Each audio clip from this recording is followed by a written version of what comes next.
आणि आता एक अतिशय महत्त्वाची बातमी, बजाज हाऊसिंग फायनान्सच्या आयपीओला विक्रमी बोली. 3.25 कोटींची आयपीओला बोली लागलेली आहे. गुंतवणूकदारांकडून भरभरून प्रतिसाद मिळतोय. बजाज हाऊसिंग फायनान्सला रेकॉर्ड ब्रेक प्रतिसाद मिळतोय.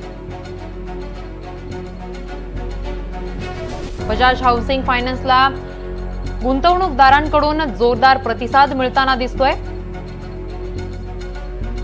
बजाज हाऊसिंग फायनान्सच्या आयपीओला विक्रमी बोली, 3.25 कोटी बोली करण्यात आलेली आहे. आयपीओला बोली गुंतवणूकदारांकडून भरभरून प्रतिसाद मिळाल्याचं चित्र पाहायला मिळतंय. त्यामुळे बजाज हाऊसिंग फायनान्सला रेकॉर्ड ब्रेक प्रतिसाद मिळताना आपण पाहू शकतोय. या संदर्भात अधिकची माहिती देण्यासाठी आपल्यासोबत आणि चर्चा करण्यासाठी आपल्यासोबत अजय वाळिंबे, जे शेअर मार्केटचे तज्ज्ञ आहेत, आपण त्यांच्याशी बातचीत करणार आहोत. सर, आपण पाहतोय की बजाज हाऊसिंग फायनान्सच्या आयपीओला विक्रमी बोली दिली जाते. 3.25 कोटींची बोली मिळालेली आहे. बरोबर.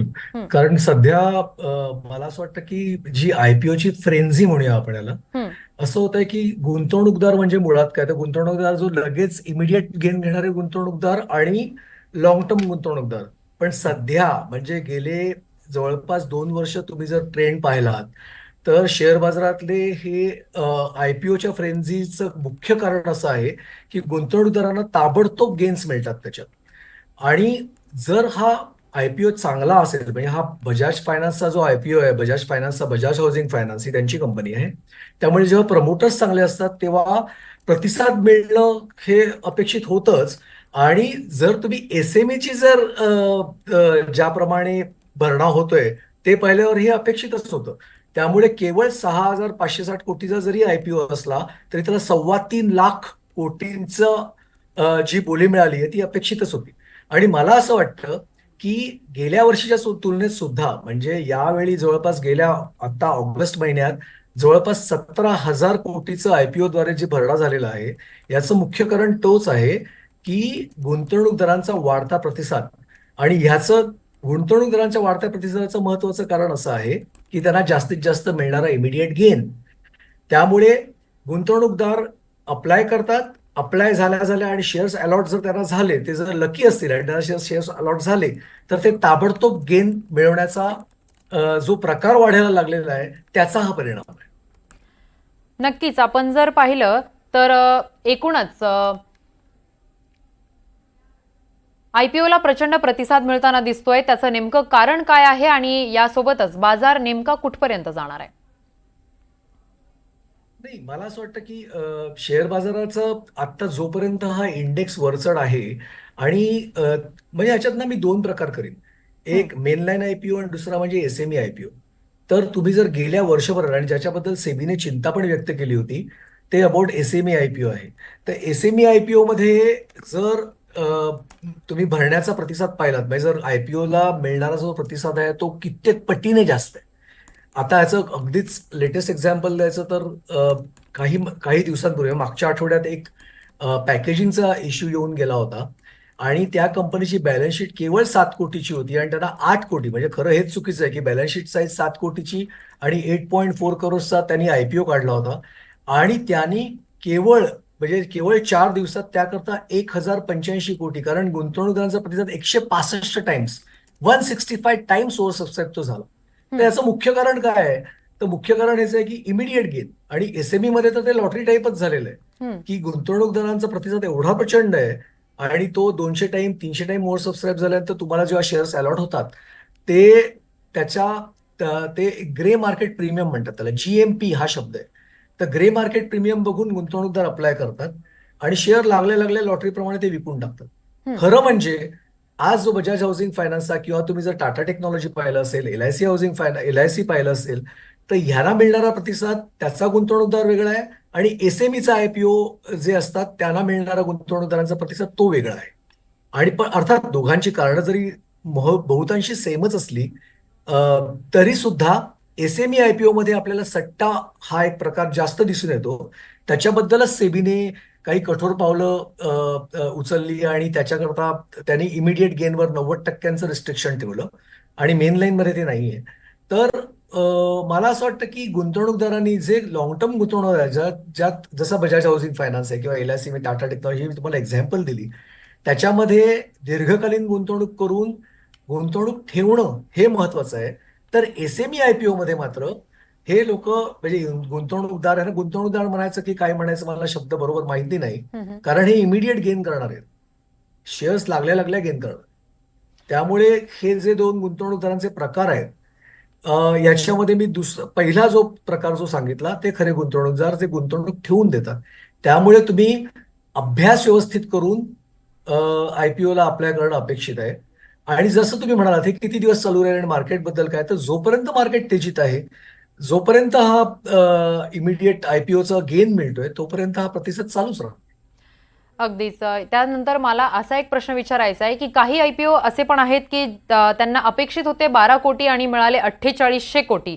या मागचं काय गौड बंगाल आहे?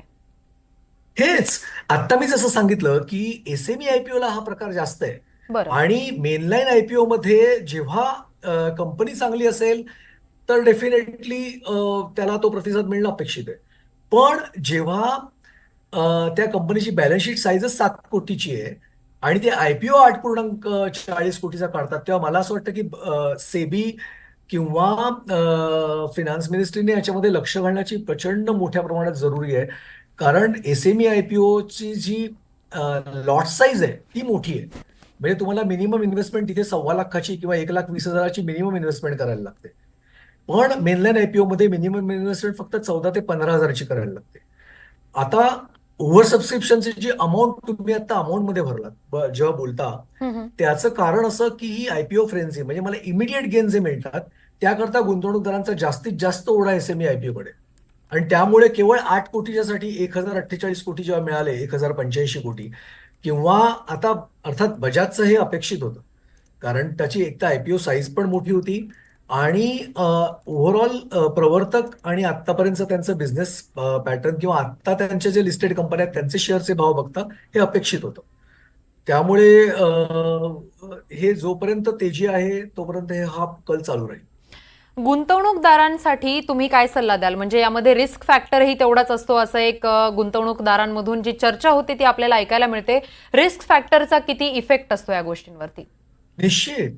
रिस्क फॅक्टर म्हणजे आधी मुळात काय माहितीये का, हम्म. मी मगाशी जसं तुम्हाला सांगितलं की GMP हा प्रकार, आता बहुतांशी गुंतवणूकदार काय करतात, इंटरनेटवर तुम्हाला सगळी माहिती उपलब्ध असते.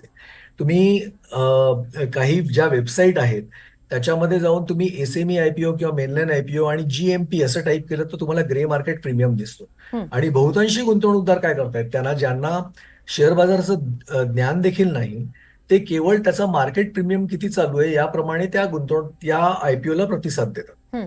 आता जसं तुम्ही मला प्रश्न विचारलात की रिस्क फॅक्टर किंवा रिस्की आहे असं जे म्हणतात तर नक्की काय, तर मी तुम्हाला मध्ये आणखीन एक IPO आला होता, तो ना 2 व्हीलरची शोरूम होती. आणि 2 व्हीलरच्या शोरूमला जर तुम्हाला एवढा हजारो कोटी जर गोळा करू शकत असाल, जिथे कर्मचारी पण केवळ 30-35 कर्मचारी आणि एक छोटंसं ऑफिस असं, ते बरेच सोशल मीडियावर पण पॉप्युलर झालं, हम्म. की त्याला जर असा मोठा प्रतिसाद मिळत असेल तर ते खरंच म्हणजे मला असं वाटतं की धोक्याची घंटा आहे. तुम्ही मला असं वाटतं की गुंतवणूकदारांनी काय बघायला पाहिजे, तर याच्यामध्ये प्रवर्तकांचं, जसं आता आपण बजाज हाऊसिंग फायनान्स बघितलं, तर प्रवर्तक कोण आहेत, ते जर नावाजलेले प्रवर्तक असतील तर निश्चित तुम्ही त्याच्यामध्ये IPO मध्ये पैसे गुंतवायला हरकत नाही, जसं LIC होता.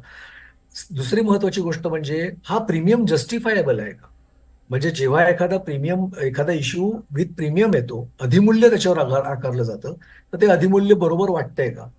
तिसरी महत्वाची गोष्ट म्हणजे तुम्हाला कंपनीचे जेव्हा ऍडव्हर्टाइजमेंट येते ह्या IPO बद्दल, त्याचं प्रॉस्पेक्टस पण अवेलेबल असतं. तुम्ही जेव्हा ऑनलाईन आता गेलात तर तुम्हाला प्रॉस्पेक्टस मध्ये पूर्ण माहिती मिळू शकते. त्यात तुम्ही एवढंच बघायचंय की गेल्या 3 वर्षाची या कंपनीची कामगिरी काय आहे आणि पुढे अपेक्षित कामगिरी काय आहे, त्याचं ते देणं बंधनकारक आहे, ते सुद्धा तुम्हाला वाचता येतं.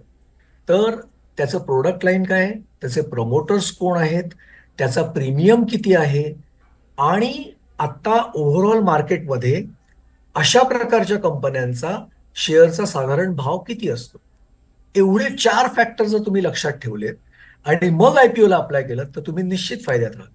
आणखीन एक शेवटची मी महत्वाची गोष्ट सांगतो की तुम्ही ना केवळ शॉर्ट टर्म गुंतवणूकदार असाल, म्हणजे तुम्हाला केवळ आयपीओ गेन मध्ये घेऊन बाहेर पडायचं असेल, तर हा प्रकार तुम्ही जे करताय एसएमई आयपीओ किंवा इव्हन मोठ्या आयपीओ मध्ये करताय ते कदाचित योग्य ठरू शकेल. पण हे कधी कधी रिस्की ठरू शकतं, कारण पर्टिक्युलरली एसएमई आयपीओ मध्ये, कारण बरेच वेळा तो लीज झाल्यानंतर फक्त सेलर जर त्या स्टॉकला लागला तर तुम्हाला ते शेअर्स विकता पण येणार नाही. त्यामुळे मेनलाईन आयपीओ कम्पॅरेटिव्हली सेफ आहेत आणि त्याच्यामध्ये तुम्हाला अभ्यास करून जर तुम्ही गुंतवणूक दीर्घकालीन पण विचार करा, मध्यमकालीन पण विचार करा आणि शॉर्ट टर्म पण करा. पण अ, ही जे 4 फॅक्टर सांगितले याचा विचार करूनच मग तुम्ही अप्लाय करा. तुम्ही निश्चित फायद्यात राहाल. नक्कीच. अभ्यास केल्यानंतरच गुंतवणूक करणं फायद्याचं राहील, एकंदरीतच हा सारांश तुम्ही सांगितलेला आहे. तर अजयजी, धन्यवाद. तुम्ही अगदी सहज आणि सोप्या भाषेत एनडीटीव्ही मराठीच्या प्रेक्षकांना या संदर्भात माहिती दिली त्याबद्दल.